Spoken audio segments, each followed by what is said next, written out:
নমস্কাৰ এই মুহূৰ্তত আহি পৰিছে ৰাতিপুৱাৰ কেইবাটাও গুৰুত্বপূৰ্ণ খবৰ আজি 1 ফেব্ৰুৱাৰী অসমৰ লগতে ভাৰতৰ বিভিন্ন প্ৰান্তৰ পৰা কেইবাটাও খবৰ আহি পৰিছে এই মুহূৰ্তত জনাই আছো এটা বিগ ব্ৰেকিং নিউজ মিয়া মানে হৈছে বাংলাদেশী অনুপ্ৰৱেশকাৰী পুনৰ মিয়া মুছলমানৰ বিৰুদ্ধে সৰব মুখ্যমন্ত্ৰী হিমন্ত বিশ্ব শৰ্মাই কৈছে এজন নহয় হাজাৰজন গৌৰৱ গগৈ আহিলেও হাজাৰজন ৰাহুল গান্ধী আহিলেও আমাক একো কৰিব নোৱাৰে হিমন্ত বিশ্ব শৰ্মা হৈছে অসমৰ ইতিহাসত আটাইতকৈ আমাক লজ্জিত কৰা মুখ্যমন্ত্ৰীয়ে গৰু সিন্ডিকেট কয়লা সিন্ডিকেটৰ টকা ল'ব জানে বৰ অসমৰ কথা নাজানে মাত্ৰ তেওঁৰ পৰিবাৰক কেনেকৈ ধনী কৰিব পাৰি সেইটোহে জানে মুখ্যমন্ত্ৰী হিমন্ত বিশ্ব শৰ্মাক সমালোচনা কৰি এই মন্তব্য কৰিছে গৌৰৱ গগৈ হিন্দুৱে অধিক সন্তান জন্ম দিলে এতিয়াৰ পৰা লাভ কৰিব উপহাৰ হিন্দুৱে চতুৰ্থ সন্তান জন্ম দিলে পাব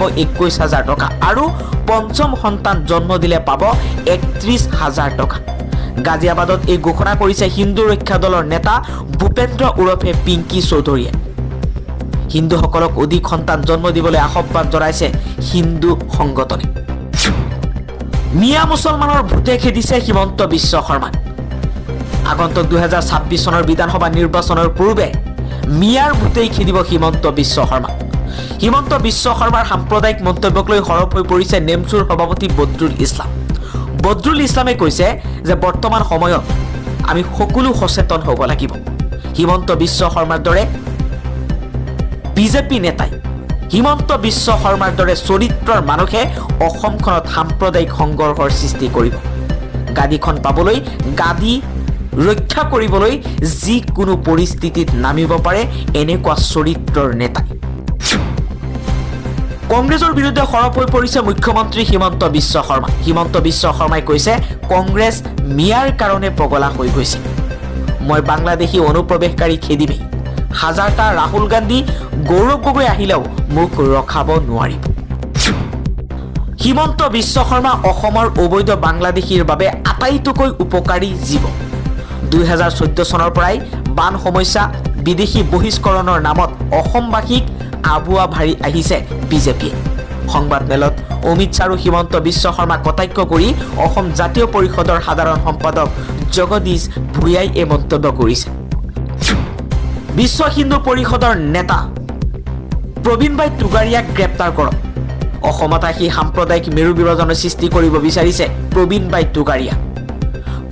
টুগাৰিয়া হৈছে এজন চৰম সাম্প্ৰদায়িক ব্যক্তি অসমত আহি সাম্প্ৰদায়িক বীজ ৰোপণ কৰিব বিচাৰিছে প্ৰবীণভাই টুগাৰিয়াক গ্ৰেপ্তাৰ কৰিবলৈ দাবী উত্থাপন কৰিছে আমছু নেতা আইনুদ্দিন আহমেদে নিৰ্বাচন আহিলেই বিজেপিৰ মনত পৰে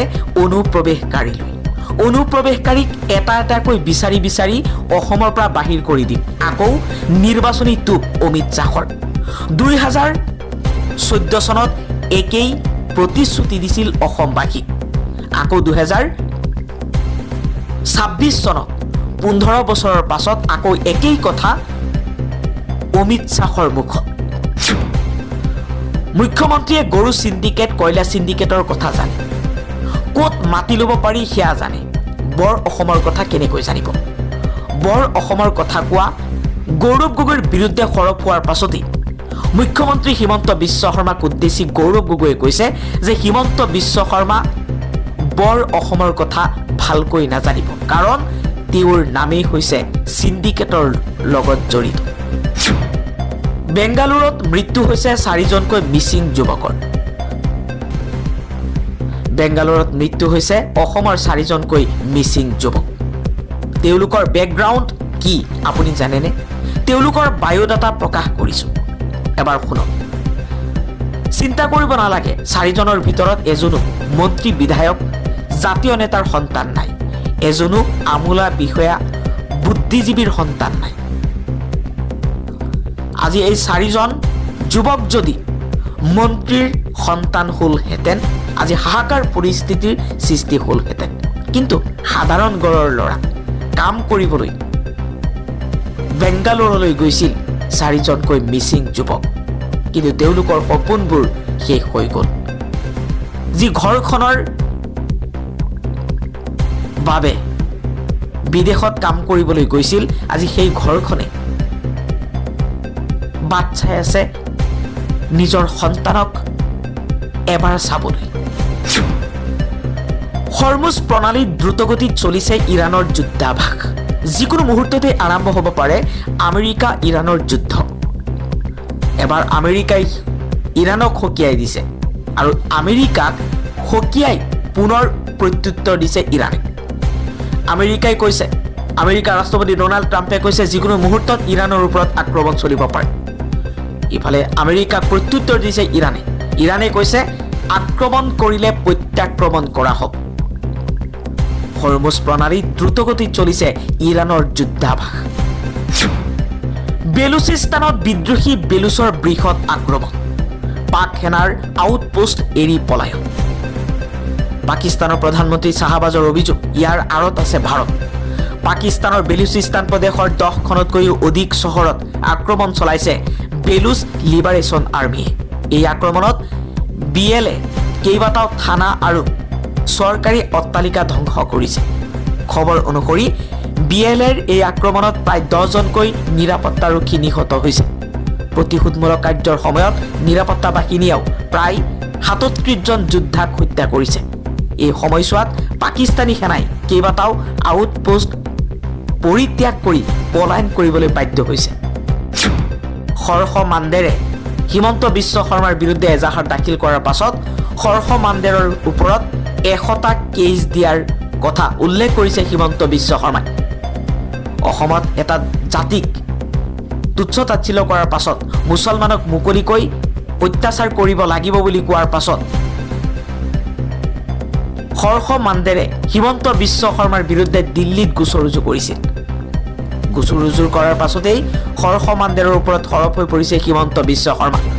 হিমন্ত বিশ্ব শৰ্মাই কৈছে, হৰ্ষ মাণ্ডেৰে মোৰ ওপৰত এটা কেছ দিছে, মই এতিয়া হৰ্ষ মাণ্ডেৰৰ ওপৰত 100টা কেছ দিম। মুখ্যমন্ত্ৰী হিমন্ত বিশ্ব শৰ্মাৰ এই মন্তব্য। হিমন্ত বিশ্ব শৰ্মাই কৈছে, হৰ্ষ মাণ্ডেৰে অসমত আহি NRC শেষ কৰিছিল। মই থকা হ'লে হৰ্ষ মাণ্ডেৰক ভালকৈ দিলোহেঁতেন। বিজেপি শাসনত নাথাকিলে কংগ্ৰেছে মিয়াৰ হাতত অসম গতাই দিব। এই অভিযোগ উত্থাপন কৰিছে হিমন্ত বিশ্ব শৰ্মাই। হিমন্ত বিশ্ব শৰ্মাই কৈছে, আজি যদি বিজেপি নাথাকে কংগ্ৰেছে নতুন বৰ অসম বনাব আৰু মিয়াক সম্পূৰ্ণ অসম বিক্ৰী কৰি দিব।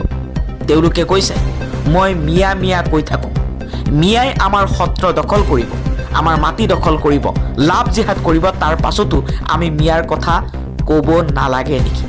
কংগ্ৰেছক প্ৰত্যুত্তৰ দি এই মন্তব্য কৰিছে হিমন্ত বিশ্ব শৰ্মাই। পেলেষ্টাইনৰ গাজাত ইজৰাইলী আক্ৰমণত 23জনকৈ পেলেষ্টাইনী নাগৰিকৰ মৃত্যু হৈছে। যুদ্ধবিৰোধীৰ পাছত পেলেষ্টাইনৰ গাজাত ইজৰাইলী আক্ৰমণত 23জনকৈ পেলেষ্টাইনী নিহত হৈছে। যুদ্ধবিৰোধীৰ পাছত ভয়ংকৰ পৰিস্থিতি। বিগত বৰ্ষৰ অক্টোবৰ মাহত ঘোষণা কৰা যুদ্ধবিৰোধীৰ জৰিয়তে গাজাত শান্তি ঘূৰি অহাৰ কথা কোৱা হৈছিল যদিও শনিবাৰে সংঘটিত হৈছে এক ভয়াৱহ বিমান আক্ৰমণ। গাজাৰ চিকিৎসালয় কৰ্তৃপক্ষই সদৰি কৰা অনুসৰি শনিবাৰে ইজৰাইলী বাহিনীৰ আক্ৰমণত 23জনকৈ পেলেষ্টাইনী লোকৰ মৃত্যু হৈছে। 10 অক্টোবৰৰ যুদ্ধবিৰোধীৰ পাছত এয়া অন্যতম শোকাবহ আৰু বৃহৎ আক্ৰমণৰ ঘটনা হিচাপে বিবেচিত হৈছে।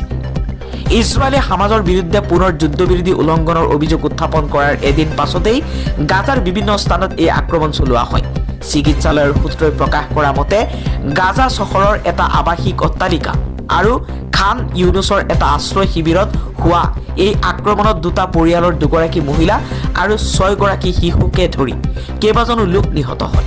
ইয়াৰ উপৰিও গাজা চহৰৰ এখন আৰক্ষী থানাতো ইজৰাইলে বিমান আক্ৰমণ চলায়, যাৰ ফলত কমেও 11জন লোক নিহত হোৱাৰ লগতে বহুতো আহত হয়।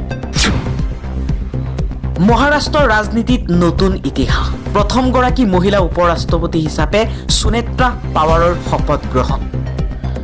স্বামী অজিত পাৱাৰৰ মৃত্যুৰ 3 দিন পাছতেই উপ ৰাষ্ট্ৰপতি হিচাপে শপত গ্ৰহণ কৰিছে অজিত পাৱাৰৰ পত্নী সুনেত্ৰা পাৱাৰ। ৰাজ্যখনৰ প্ৰথমগৰাকী মহিলা উপ মুখ্যমন্ত্ৰী হিচাপে শপত গ্ৰহণ কৰিছে। মুম্বাইৰ লোকভৱনত আয়োজিত এক গাম্ভীৰ্যপূৰ্ণ অনুষ্ঠানত ৰাজ্যপাল আচাৰ্য দেৱব্ৰতে গোপনীয়তাৰ শপত পাঠ কৰোৱাইছে। মাৰ্চ মাহত ঘোষণা হোৱাৰ সম্ভাৱনা আছে অসমকে ধৰি 5খন ৰাজ্যৰ নিৰ্বাচনৰ দিন 15 ফেব্ৰুৱাৰীৰ পিছত ভাৰতীয় নিৰ্বাচন আয়োগৰ সম্পূৰ্ণ বিচাৰপীঠে বিভিন্ন নিৰ্বাচনমুখী ৰাজ্য কেইখন ভ্ৰমণ কৰাৰ সম্ভাৱনা আছে। উল্লেখ্য যে অসমৰ উপৰিও চলিত বৰ্ষৰ আৰম্ভণিতে কেৰালা, তামিলনাডু, পশ্চিমবংগ আৰু পুডুচেৰীত বিধানসভা নিৰ্বাচন অনুষ্ঠিত হোৱাৰ কথা। নিৰ্বাচনমুখী ৰাজ্য কেইখন ভ্ৰমণৰ সময়ত নিৰ্বাচন আয়োগৰ পূৰ্ণ বিচাৰপীঠৰ নেতৃত্বত প্ৰদান কৰিব মুখ্য নিৰ্বাচন আয়ুক্ত জ্ঞানেশ কুমাৰে। নিৰ্বাচন আয়োগৰ সূত্ৰই জনোৱা অনুসৰি 15 ফেব্ৰুৱাৰীৰ পিছত ভাৰতীয় নিৰ্বাচন আয়োগৰ সম্পূৰ্ণ বিচাৰপীঠে বিভিন্ন নিৰ্বাচনমুখী ৰাজ্য ভ্ৰমণ কৰাৰ সম্ভাৱনা আছে। নিৰ্বাচন আয়ুক্তসকলৰ সৈতে ইয়াৰ নেতৃত্ব দিব মুখ্য নিৰ্বাচন আয়ুক্ত জ্ঞানেশ কুমাৰে। লগতে জনোৱা হৈছে যে প্ৰথমে অসম আৰু তাৰ পিছত বিধানসভা নিৰ্বাচন অনুষ্ঠিত হ'বলগীয়া আন ৰাজ্যসমূহ ভ্ৰমণ কৰাৰ সম্ভাৱনা আছে। অসমত বৰ্তমান ভোটাৰ তালিকাৰ বিশেষ পুনৰীক্ষণৰ কাম চলি আছে।